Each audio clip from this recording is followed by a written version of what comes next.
Aujourd'hui, on démonte un mythe coriace, la ceinture noire égale invincibilité. Et si je te disais que la ceinture noire n'a pas toujours existé? Et qu'à l'origine, elle n'avait rien d'un super pouvoir. C'est un peu comme croire qu'après le permis, tu conduis direct une Formule 1. Fin du 19e siècle, au Japon, Jigoro Kano, le fondateur du judo, crée le système Kyuudan pour matérialiser la progression des élèves. Au départ, l'usage est sobre, des rangs avec des ceintures blanches et noires comme repère. Les ceintures de couleur ne viendront que bien plus tard. Le 30 avril 1922, le ministère japonais de l'éducation invite Funakoshi Sensei à Tokyo pour présenter le karaté lors d'un festival national d'athlétisme. Soutenu par Jigoro Kano, il aurait également fait une démonstration au Kodokan, le dojo central du judo, ouvrant ainsi la voie à la diffusion du karaté dans l'archipel nippon. Puis en 1924, les premiers dan de karaté apparaissent dans le cadre universitaire, donc Keiyo, marquant l'alignement de la discipline sur ce système moderne de progression.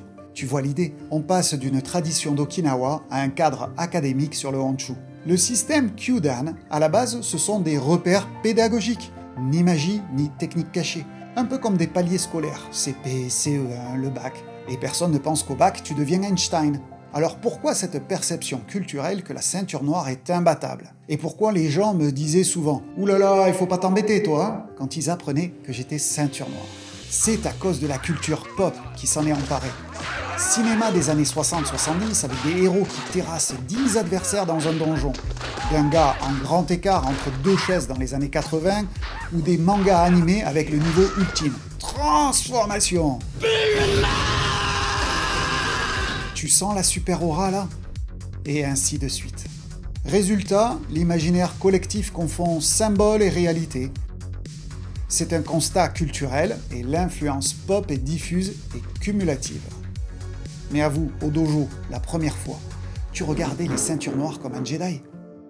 La réalité, c'est que la ceinture noire, c'est plutôt un permis de conduire. Tu sais démarrer, tourner, freiner. Tu maîtrises les bases, les fondations. C'est pas du rallye. Et en karaté, même logique, la ceinture noire n'est pas la fin, c'est le début du vrai chemin. Et pour tenter de rester précis historiquement, si Funakoshi Sensei n'a pas dit textuellement que le karaté commence après la ceinture noire, il a clairement exprimé que l'apprentissage du karaté dure toute une vie. On peut facilement comprendre que être noir n'est pas une fin, mais le début d'un chemin.